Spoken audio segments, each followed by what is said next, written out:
आज जिन 3 खबरों पर हमारी खास नजर रहेगी उनमें सबसे पहले खबर झारखंड से है, जहां सरायकेला में नक्सलियों का हमला हुआ है। नक्सलियों ने आईडी ब्लास्ट किया है, जिसमें कई फौजी जवान जख्मी हुए हैं। दूसरी खबर जम्मू कश्मीर से है। आज पाकिस्तान ने फिर फायरबंदी मुआहदे की खिलाफ वर्जी की है। वहीं तीसरी खबर सियासी मंजरनामे से जुड़ी हुई है। आज आरजेडी की मीटिंग होने वाली है। बिहार में अजीम इत्तेहाद की शर्मनाक हार के बाद अब आरजेडी के लीडर हार के असबाब पर गौर खौज करेंगे।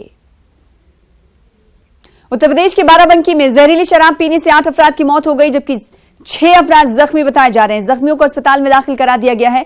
यह मामला रामनगर थाना इलाके के रानीगंज का है। बताया जा रहा है कि शराब ठेके से खरीदी गई थी। पुलिस मामले की तहकीकात कर रही है।